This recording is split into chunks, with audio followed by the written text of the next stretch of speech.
We did our first one in 2001 with the round table. We did our own first one in 2002. No, it was definitely 2003. I think it's 2002. Bet on it? Bet on it. The carnival itself is over 100 years old, and it went down in numbers quite considerably. There was some danger of it folding altogether, and being passionate local people, we both put ourselves forward to do something about it. The council called a meeting and asked for interested people to take it over. Otherwise, it was quite obvious at the sort of start of the new millennium it was going to fold. So I went along, unbeknownst to me, Wendy went along, and I was thinking, oh, there must be loads of people there that don't want it to fail. It was pretty much me and Wendy and a few kind of observers, so we were the only two really that were brave enough, /stupid enough to put our hands up and go, we'll do it. We'll do it, yeah. You're on the TV, aren't you? When we started, we were asked to go to North Somerset Council so we could let them know what we intended to do, how we intended to do it. And there were people from 14 different departments that we had to satisfy their requirements, from highways to licensing to noise pollution. There's many things that obviously the people on the day who come along and enjoy it don't realise that you have to carry out. Trying to be methodical about things and do tick lists. It wasn't that the community didn't want it, that wasn't the reason it was going downhill. It was more like people really wanted someone to take proper control of it and all those aspects that Wendy just mentioned, and the publicity side of it. We really went for it in our first year with our posters and our publicity, just to bring it all back together, really. We worked with the organisers at the time, which were called Donau Valley Round Table, so we learnt from them and what they did, and also a great helper of ours, Tracy Fowler, came along and she had ideas as well. But basically it seemed that there were a couple of problems, and one was the enthusiasm, to get back the enthusiasm, and two was people didn't know how to do a float, or what happens about insurance and all that kind of thing.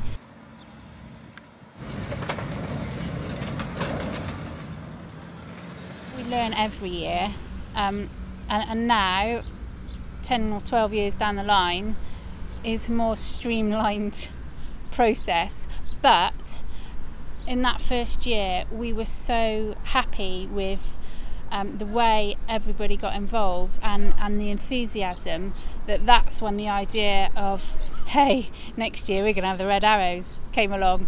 And to be honest, I was just joking, but then I thought, yeah, well, why not?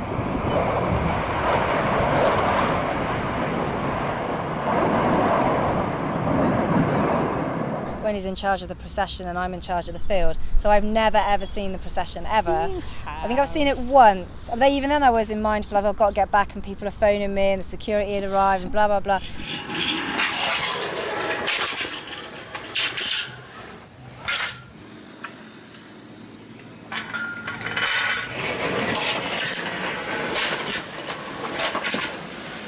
Gemma's really good on the field because she has I love telling people what to do. She has that authoritative tone about her.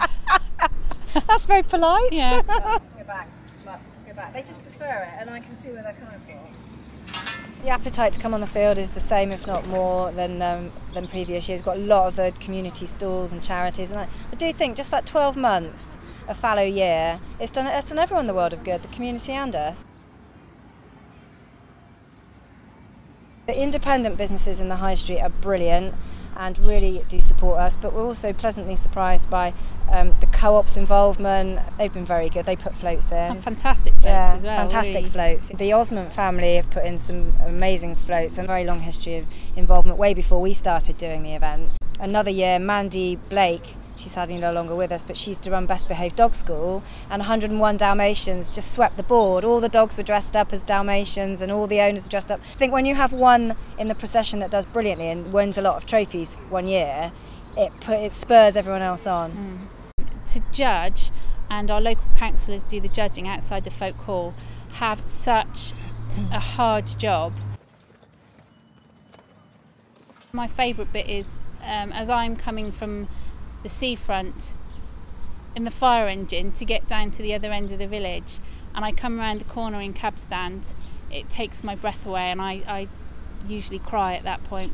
A particular highlight for me was 2012, having a band that I found in Glastonbury, and they were American band, which absolutely blew me away, the Grand Slambodians. I had a dream last night, and it held me, and it sounds out. We've had the Wurzels, what, 4 or 5 times now, and they by far and away have been the biggest crowd pleasers we ever had. Come on, quarters, and let's have some fun. I am a cider drinker. I drink it all. We always get our biggest audiences when we've had the Wurzels. We will have them again, there's no doubt about that. As long as they want to keep getting up on stage, pensioners though they are, we will have them.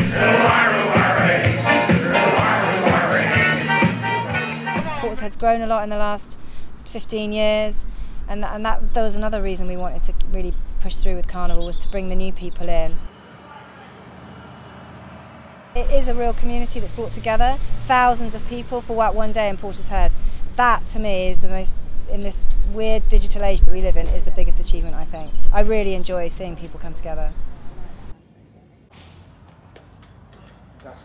It's important to stress that I think people think the Carnival pays for itself or it doesn't need money, but we do, and we raise the money every year ourselves through the 1 and 2p's being thrown in the buckets, through the gate money and through the sale of our programmes.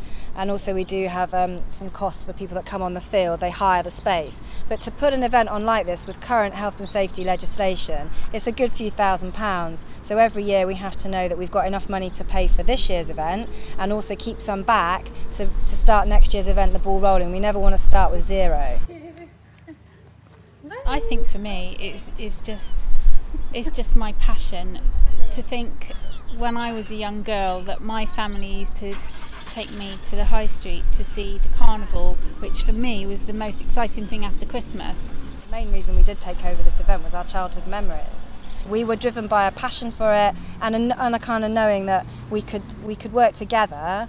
We're both strong characters, so which is good, because we have argued a bit, but in a good way over the years. Mostly not arguing, but sometimes we've had a few heated moments. I try and smooth things over as much as I possibly can, to be honest.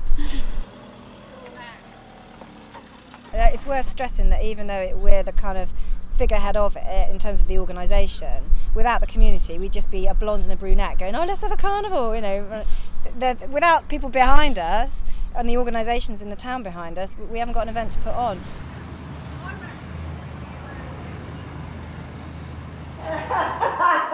Carnival Queen, 2014. Right, thanks. Carry on. Thanks.